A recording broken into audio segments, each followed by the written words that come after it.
الحمد لله وكفى وسلام على عباده الذين اصطفى أما بعد فأعوذ بالله من الشيطان الرجيم بسم الله الرحمن الرحيم يا أيها الذين آمنوا كتب عليكم الصيام كما كتب على الذين من قبلكم لعلكم تتقون أما بعد عزیز سامعین کرام، آج کا موضوع ہمارا کہ ہم رمضان المبارک کس طرح گزاریں یا ہمارا رمضان کا یہ مہینہ کیسے ہو۔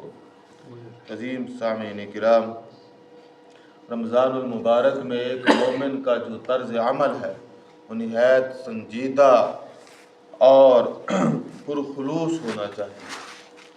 وہ ہر وقت حصول تقوی اور اللہ جل شانہ کی رضا کی تلاش میں اپنا وقت گزارنا چاہیے۔ رمضان المبارک کی یہ برکت ہے کہ وہ ہمیں ایک بھرپور موقع فراہم کرتا ہے کہ ہم اپنے روحانی، جسمانی، اخلاقی تربیت کر سکیں، اور اس مہینے میں یہ پوری شان ہے کہ انسان کی وہ ایمانی اور عبادات، اخلاقیات، معاملات، ہر چیز کو وہ ہماری سپورٹ میسر کرتا ہے۔ تو ہر آدمی کو یہ موقع ہے، دیکھیں رمضان آیا ہے تو قدم اٹھتے نہیں، اٹھائے جاتے ہیں۔ اللہ تعالیٰ اپنی رحمت سے دروازے کھول دیتے ہیں، گناہ گار سے گناہ گار شخص بھی نیکی کی طرف بھاگا آتا ہے۔ ہاں، یہ اور بات ہے کہ وہ اپنے عمل سے جو ہے وہ ثابت کرتا ہے کہ میں اس لائق نہیں ہوں، لیکن اللہ تعالیٰ تو اسے پورا موقع دیتے ہیں، لیکن وہ اپنی عملی روش کو بدلنا نہیں چاہتا۔ تو جب وہ اپنے گناہوں کو پھر بھی ترک نہیں کرتا، اپنی عادات کو، تو پھر وہ اتنی بڑی اللہ کی نعمت سے بھی کیا ہے، دور ہو جاتا ہے۔ تو بھائی ہم رمضان کس طرح گزاریں؟ تو اس میں سب سے پہلا ہے حصول تقوی اور خلوص۔ اللہ تبارک و تعالیٰ نے روزہ جیسی طویل اور پر مشقت عبادت کا حاصل بتایا، لعلکم تتقون، کہ تاکہ تم کیا کرو، تقوی حاصل کرو۔ تو میں کوئی تقوی کوئی عام چیز، چھوٹی چیز نہیں ہے، بلکہ یہ اتنی بڑی عبادت کے صلے میں اللہ تعالیٰ نے فرمایا کہ لعلکم تتقون، تاکہ تم کیا کرو، تقوی حاصل کرو۔ یہ کوئی چھوٹی عام بات نہیں ہے، اور ہر آدمی کو چاہیے کہ وہ روزوں کو اس کے تقاضے کے مطابق جو ہے وہ ادا کرے، اپنی مرضی کے مطابق نہیں۔ جب روزے کا حاصل تقوی حاصل ہو جائے گا، حاصل تقوی ہوگا، تو اس کی کیا ہی بات ہے۔ تو پھر دوسرا خلوص ہے۔ تو اللہ جل شانہ نے فرمایا وَمَا أُمِرُوا إِلَّا لِيَعْبُدُوا اللَّهَ مُخْلِصِينَ لَهُ الدِّينَ، کہ اللہ جل شانہ کی طرف سے انہیں یہ حکم دیا گیا تھا کہ اس ذات بابرکت کی عبادت کریں، اس کے دین کو خالص کر کے۔ تو بھائی رمضان مبارک ہم کیسے گزاریں؟ تو اس میں دو باتیں ضروری ہیں۔ پہلا ہے تعلق باللہ، اللہ تعالیٰ کے ساتھ تعلق، اور کس طرح وہ کریں گے، تعلق کو قائم کریں گے، وہ ہیں جو بھی فعل کریں گے وہ عبادت ہوگی۔ وہ کیا ہوگی؟ عبادت۔ تو عزیز سامعین کرام، اس عبادت میں آپ دیکھیں سب سے پہلے ہے نماز۔ قرآن مجید فرقان حمید میں جس عبادت کا سب سے زیادہ حکم دیا گیا ہے وہ نماز ہے، صلاۃ ہے۔ مشہور ہے کہ وہ کہتے ہیں علماء کہ 700 بار نماز کا حکم ہے، اور آپ اگر اس کو دیکھیں کہ نماز یا صلاۃ کس کی ادا کرنی ہے؟ اللہ جل شانہ کی نا۔ تو جب اللہ جل شانہ کی ادا کرنی ہے تو قرآن مجید میں 6236 آیات ہیں، 2697 بار تو اسم الجلالہ اللہ جل شانہ کا نام ہے۔ اس کے بعد آپ دیکھیں رحمان لفظ ہے وہ 57 بار ہے، رحیم 114 بار ہے، اسی طرح غفور ہے، کریم ہے، اور بے شمار نام ہیں۔ سب سے زیادہ جو اللہ تبارک و تعالیٰ کا صفاتی نام استعمال ہوا ہے وہ رب ہے، 978 بار۔ اب قرآن مجید کی 45% آیات وہ بنتی ہیں کہ جن میں اللہ جل شانہ کا ذکر موجود ہے۔ قرآن مجید میں سب سے زیادہ جس موضوع پہ آیات ہیں، اور وہ آیات ہیں اللہ تعالیٰ کی معرفت کی، جن میں ڈائریکٹ تعلیم 1500 سے بھی زیادہ آیات ہیں، اور دلائل کے ساتھ ملائیں تو 3000 سے بھی زیادہ آیات ہیں۔ علماء لکھتے ہیں کہ جو صرف کس کی ہیں؟ اللہ تعالیٰ کی معرفت سمجھانے کے لیے، اس کی شان اور اس کی حقیقت تک قریب کرنے کے لیے۔ اب آپ نماز پڑھتے ہیں، 3000 آیات جس تعلیم کو وہ پیش کر رہی ہیں، آپ اس کے اوپر آمین کہہ رہے ہیں۔ وہ کس کی نماز پڑھ رہے ہیں؟ اللہ تعالیٰ کی نا۔ اب وہ 700 جو حکم موجود ہیں نماز کی، وہ کیا ہے؟ وہ بھی ادا کر رہا ہے۔ تو گویا قرآن مجید کا جو اللہ جل شانہ نے مقصود بنایا، اس مقصود تک پہنچا ہوا۔ تو نماز ایک قولی عبادت بھی ہے اور بدنی عبادت بھی ہے۔ آپ دیکھیں کہ نماز ایک مجموعہ ہے عبادات کا، جس میں انسان تکبیر پڑھتا ہے، جس میں انسان تلاوت کرتا ہے، جس میں انسان اذکار کرتا ہے، تسبیحات کرتا ہے، اور آخر میں وہ دعا کرتا ہے نماز میں۔ تو یہ نماز میں دعا بھی ہے، ذکر بھی ہے، تلاوت بھی ہے، تکبیرات بھی ہیں، اپنے عقیدے اور ایمان کا بھرپور اظہار بھی ہے، قیام بھی ہے، رکوع بھی ہے، سجود بھی ہے، اور یہ دیکھیں مستقل یہ عبادتیں کتنی بڑی شان ہے۔ اللہ جل شانہ فرماتے ہیں ان الصلاۃ کانت علی المؤمنین کتابا موقوتا، یقیناً جو مومنین ہیں ان پر نماز ایک مقررہ وقت میں ان پر مقرر کر دی گئی ہے، معین وقت میں۔ ان الصلاۃ تنہی عن الفحشاء والمنکر، نماز میں یہ طاقت ہے کہ وہ انسان کو بے حیائی کے کاموں سے روکتی ہے۔ یہ کس کی شان ہے؟ اللہ جل شانہ۔ اگر نماز کو اس کے تقاضوں کے مطابق پورا کیا جائے، اللہ تبارک و تعالیٰ نے فرمایا قد افلح المؤمنون الذین هم فی صلاتهم خاشعون۔ تو فرمایا کہ یہ ہماری طرف سے گارنٹی ہے کیا؟ کہ مومن کامیاب ہو گیا۔ کون سا مومن؟ جو اپنی نماز کو کس طرح ادا کرتا ہے؟ خشوع خضوع سے۔ بھئی نماز جان چھڑانے کا نام نہیں ہے، بلکہ اس کو سمجھا کرے انسان، یہ اللہ تعالیٰ کے دربار میں حاضری، بارگاہ الہی میں وہ کھڑا ہے۔ اس لیے اللہ تبارک و تعالیٰ نے فرمایا یا بنی آدم خذوا زینتکم عند کل مسجد، اے بنی آدم جو ہے وہ تم مسجد جب آؤ نا نماز کے لیے تو اپنے آپ کو زینت مزین کر کے میں بارگاہ الہی میں آنا ہے۔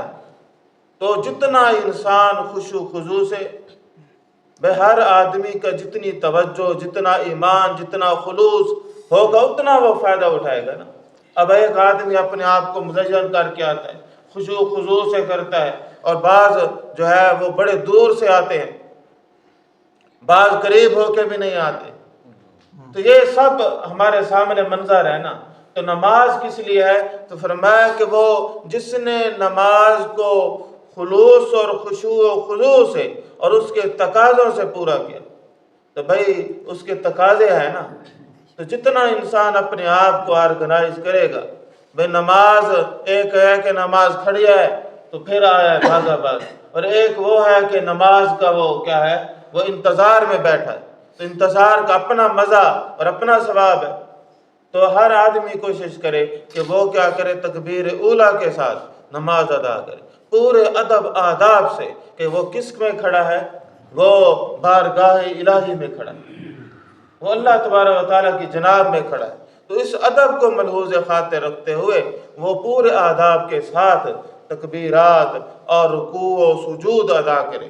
اور یہ نہیں ہے کہ جس طرح یہ بعض حفاظ یہ کرتے ہیں کہ بس جی ہم نے ختم کرنا ہے، اور پھر ختم کی جگہ وہ قرآن مجید کو کیا کرتے ہیں، وہ پھر بے ادبی سے پڑھتے ہیں۔ تو اس سے پھر ثواب کی جگہ یہ کوئی اللہ کی ناراضگی حاصل ہوگی، اور کیا ہوگی۔ تو عزیز سامعین کرام، لازم و ملزوم ہے کہ ہم کیا کریں، نماز اللہ تعالیٰ سے تعلق جوڑنے کا ایک بہترین مؤثر ترین ذریعہ ہے۔ اور فرمایا وَاسْتَعِینُوا بِالصَّبْرِ وَالصَّلَاةِ، بھئی کوئی مشکل آ جائے، اور انسانوں پہ آتی ہیں، تو فرمایا کیا کرنا ہے؟ تو تم نے اللہ جل شانہ سے استعانت حاصل کرنی ہے۔ ذریعہ کیا ہے، وہ طریقہ کیا ہے؟ صبر کرنا ہے۔ کیا کرنا ہے؟ صبر کرنا ہے۔ وَاسْتَعِينُوا بِالصَّبْرِ وَالصَّلَاةِ، اور پھر نماز کے ذریعے سے آپ نے اللہ تعالیٰ سے کیا کرنی ہے؟ استعانت کرنی ہے۔ تو گویا مشکل ہو تو پھر بھی کیا ہے؟ نماز ہے۔ تو بھائی تعلق باللہ کا سب سے بہترین اور مؤثر ترین چیز کیا ہے؟ وہ نماز ہے۔ نماز ایک مومن کی شان ہے۔ تو اس کو ہر وقت جو ہے نا، یہ صرف رمضان کے ساتھ نہیں بلکہ یہ زندگی کے ساتھ ہے۔ وَاعْبُدْ رَبَّكَ حَتَّىٰ يَأْتِيَكَ الْيَقِينُ، یہ تو موت تک۔ تو تعلق باللہ جوڑنا ہے تو نماز کے ساتھ تعلق ضرور بنائیں، اور پورے اس کا جو تقاضے ہیں ان کے مطابق جو ہے وہ ادا کریں۔ دوسرے نمبر پر ہے تلاوت قرآن مجید۔ تلاوت قرآن مجید ورتل القرآن ترتیل کے زیر سایہ ہی یہ معاملہ ہوگا۔ اور قرآن مجید ظاہر ہے کو عام کلام تو نہیں ہے، یہ تو جو ہے نا کلام یار ہے، انسان کا کلام نہیں، یہ کوئی عام بات تھوڑی ہے۔ تو یہ تو ہماری بڑی سعادت ہے کہ اللہ جل شانہ نے اپنی جو بات ہے، اپنی شان ہے، وہ وحی کے ذریعے بتلا دی۔ تو قرآن مجید کو اس کے تقاضوں کے مطابق پڑھا جائے، صرف پڑھا نہ جائے، پڑھنے تک اپنے آپ کو محدود نہ کریں، بلکہ کیا ہے اس کو سمجھنے کی بھی کوشش کریں، قرآن مجید کو سیکھنے کی کوشش کریں۔ معانی، مطالب اور تدبر، تفکر، یہ تمام چیزیں تو انشاءاللہ یہ جو اس میں خزانہ ہدایت کا چھپا ہوا ہے، اللہ تعالیٰ نے فرمایا یہ ھدی للناس، انسانوں کی ہدایت کے لیے۔ تو آپ سب نے قرآن مجید کو پڑھنا ہے، اور ہم سب نے اور اس کو سیکھنا ہے۔ تو سیکھنے کا عمل ابتدا سے شروع کریں تو کہتے ہیں نا کہ گاتے گاتے قوال ہو جاتے۔ تو انشاءاللہ پھر بندہ جب پڑھتا پڑھتا سیکھ جاتا۔ آج کل بڑے ذرائع ہیں بھئی، انسان جو ہے نا تعلیم بھی عام ہے اور دوسری کتابیں بھی موجود ہیں، انٹرنیٹ کو یوز کریں تو وہ آپ کو سکھائیں گے۔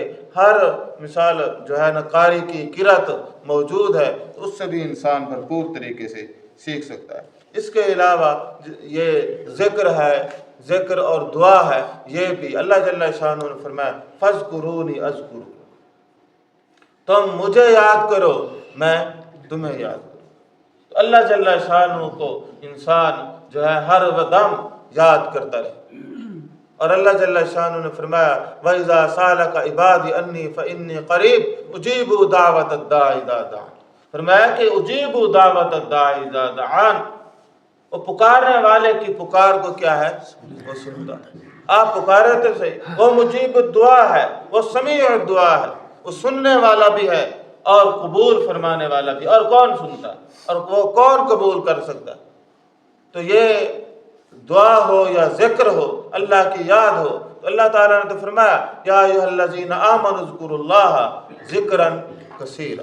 تو یہ ایمان والے تو کیا کرتے ہیں؟ اللہ جل شانہ کو بھرپور طریقے سے یاد کرتے ہیں۔ تو عزیز سامعین کرام، یہ اسی طرح انسان اپنی صحبت بدل لے، یہ بھی بڑا ضروری ہے کہ جب تک وہ صحبت نہیں بدلے گا تو یہ دیکھیں مجلس ہے، مسجد کی صحبت ہے، قرآن کی صحبت ہے اور نیک لوگوں کی صحبت ہے، وہ کتنا فائدہ دیتی ہے۔ فرمایا کہ وَاصْبِرْ نَفْسَكَ مَعَ الَّذِينَ يَدْعُونَ رَبَّهُمْ، آپ اپنے آپ کو روکے رکھیں اور جوڑے رکھیں ان لوگوں کے ساتھ کہ جو اللہ تبارک و تعالیٰ کو پکارتے ہیں۔